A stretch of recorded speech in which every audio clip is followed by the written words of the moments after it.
This is the reading of page 299 to page 306. So we're in part 3, chapter 2, Defending Greece, the Persian Wars. While Sparta, Athens, and other Greek city-states grew in strength along the shores of the Aegean, another civilization rose like a new sun to the east. In 500 BC, the mighty Persian Empire sprawled across an enormous expanse. The Persians, who began their conquest along the banks of the Tigris and Euphrates rivers, conquered Mesopotamia, Egypt, and even parts of India. Then they pressed west, overwhelming Asia Minor and meeting for the first time the fiercely independent citizens of the Greek city-states. The conflicts between the Greeks and the Persians would come to be known as the Persian Wars. With their outcome rested the fate of the Greek city-states and the future of Athenian democracy. Would the Greeks retain their independence or fall subject to a faraway king? Darius, the King of Kings. The map on page 300 shows the extent of the vast Persian Empire around 500 BC. It included most of Asia Minor, where Greek colonists had founded some cities. On the map of page 300, locate Asia Minor and the three leading Greek cities there, Ephesus, Miletus, and Sardis. Locate Sparta and Athens as well.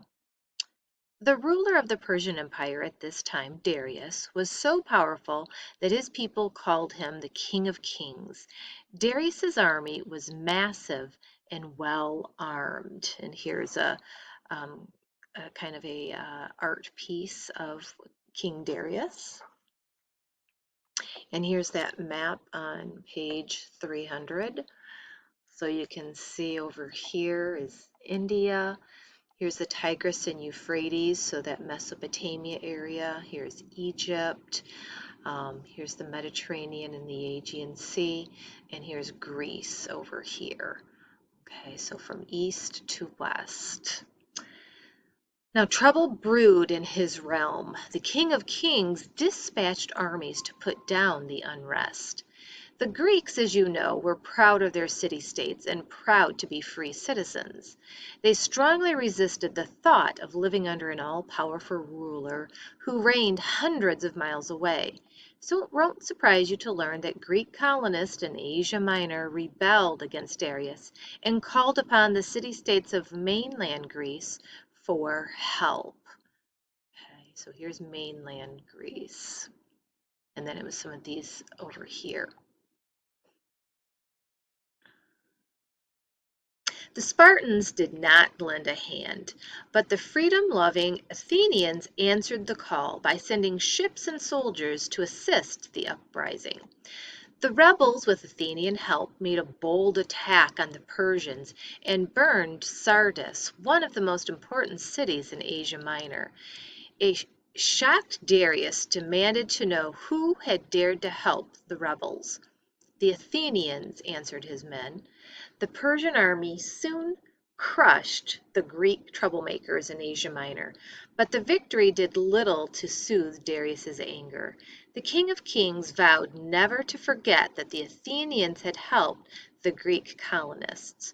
From that day on, a servant stood behind him while he ate. At each meal, the servant's task was the same. Master, he repeated, remember the Athenians. The Battle of Marathon. Darius bided his time, preparing his army and keeping an angry eye on the Greeks. After a while, he sent messengers to Athens and Sparta. We come from the King of Kings, the messengers announced. Darius intends to make this land part of his empire. There is no point in resisting. Give us some earth and water from your cities as a tribute. When we take it back to Darius, he will know that you recognize him as your emperor, and he will not attack. The Athenians and Spartans were furious. They responded by grabbing the messengers and throwing them down a well. You'll find plenty of earth and water for your emperor down there, they said. When Darius heard the news, he was outraged. In 490 BC, he dispatched the Persian army across the Aegean Sea. It landed on the Greek mainland just 25 miles north of Athens on the plain called Marathon. Okay, so here's Marathon. There's Athens and there's Sparta. So very close together.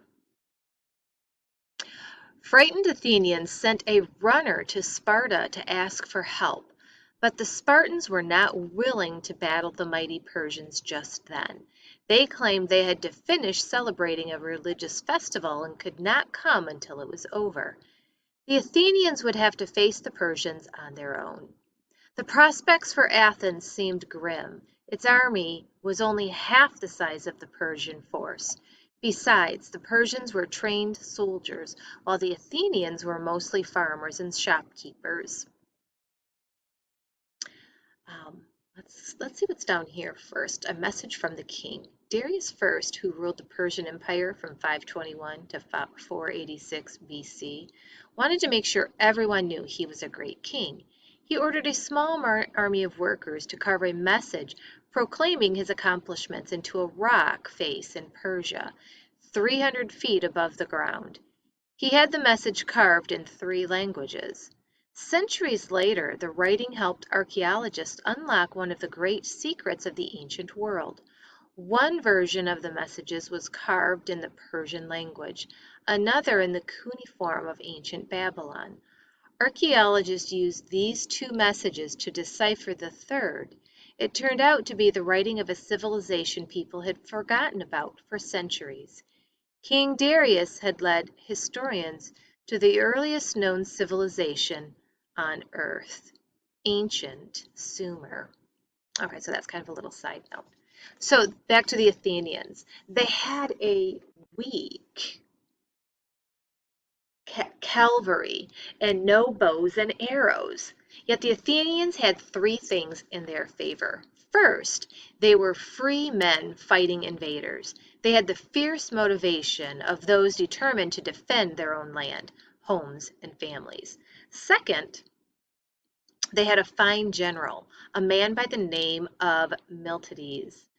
Third, they had a special Greek way of fighting that the Persians had not encountered before. They marched into battle in a densely packed formation called the flanks. The illustration on this page gives you an idea of how effective a flanks could be in battle.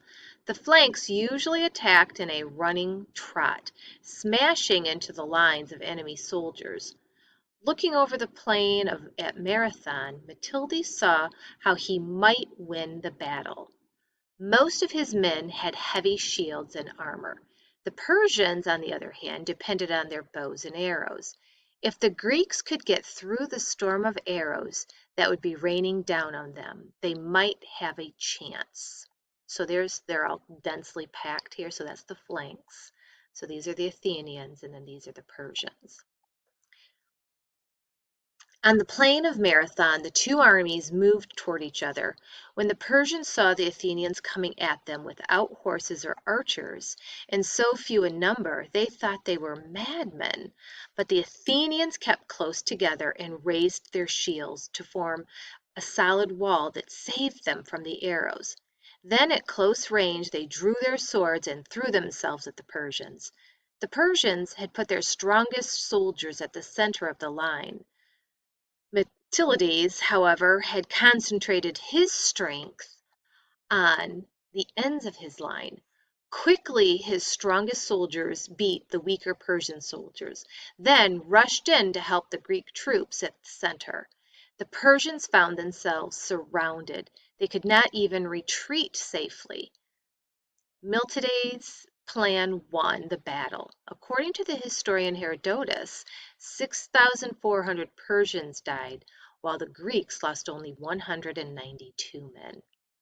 To inform the Athenians of the great victory, the Greeks sent one of their soldiers, a strong runner, Phidippides, whose name meant "spare the horse." According to legend, Phidippides ran more than 24 miles from Marathon to Athens without stopping over hills, rocks, and ditches. When he reached the city, he gasped, "Victory is ours," and then dropped dead from exhaustion. Prophecies of woe. Soon after the Battle of Marathon, the Greeks discovered buried treasure. They found mines of rich silver ore near Athens. When the ore was mined, Athens would have great wealth. But what should Athens do with all that treasure? Some Athenians thought the wealth should be divided. Let each citizen get a share, they said. Other citizens thought the riches should be used for building. Then Themistocles, a general who had fought at the Battle of Marathon, proposed a different idea. He thought Athens might not yet be safe, and the wealth should be spent to build ships. Of course, as a port city and center of trade, Athens already had many merchant ships, but Themistocles insisted. Athens desperately needed a fleet of warships in case the Persians launched another invasion. The citizens agreed, and the Athenians used their new wealth to build 200 swift and slender wooden ships. Many Athenians wondered if their new warships would ever be put to the test in battle. When Athenians wanted to know what lay in store for them, they trekked high in the mountains to a place called Delphi. Locate Delphi on the map on page 300. And then here's a little blurb, modern day marathons. The modern day foot race known as a marathon is named for the legendary run made after the Battle of Marathon. The official distance for a marathon race is just over 26 miles, about the same distance said to be covered by Phidippides, the messenger who ran to Athens with news of victory over the Persians. Nice, interesting little tidbit there.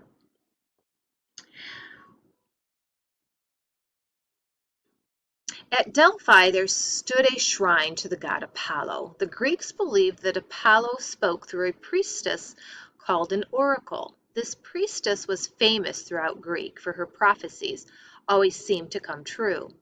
The Athenians sent representatives to consult the oracle at Delphi. Would the Persians attack again?